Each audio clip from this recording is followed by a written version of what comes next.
بسم اللہ الرحمن الرحیم۔ بارش کا دن تھا، آسمان پر گہرے بادل چھائے ہوئے تھے اور فضا میں نمی سی رچی ہوئی تھی۔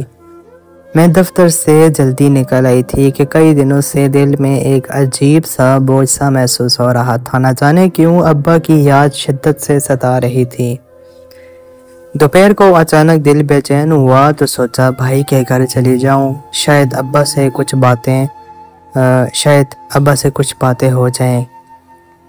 گھر میرے راستے میں ہی تھا بھائی کا، لیکن دل نے کئی بار قدم روکے۔ میں جانتی تھی کہ جب سے امی کا انتقال ہوا ابا جیسے گھر میں اجنبی ہو گئے تھے۔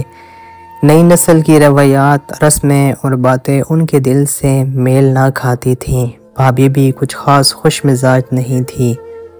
ابا کا ذکر آتا تو ان کے ماتھے پر بل پڑ جاتے۔ دروازہ کھٹکھٹایا تو بھائی نے دروازہ کھولا، ہمیشہ کی طرح۔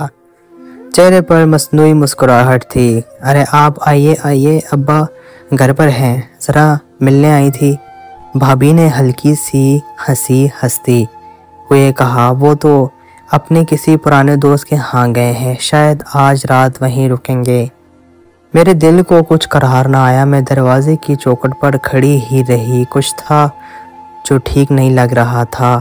میں نے جانے کا اشارہ کیا ہی تھا کہ اوپر کی منزل سے ایک کھانسی کی مدھم سی آواز آئی۔ یہ آواز میرے لیے اجنبی نہ تھی۔ بچپن سے ابا کی یہ خاص قسم کی کھانسی میرے دل پر نقش تھی۔ میں ٹھٹک گئی۔ بھابھی نے فوراً کہا، ارے وہ تو محلے والے انور چاچا تھے، اوپر والی چھت سے آواز آ رہی ہے، لیکن میرے قدم روکنے والے نہ تھے۔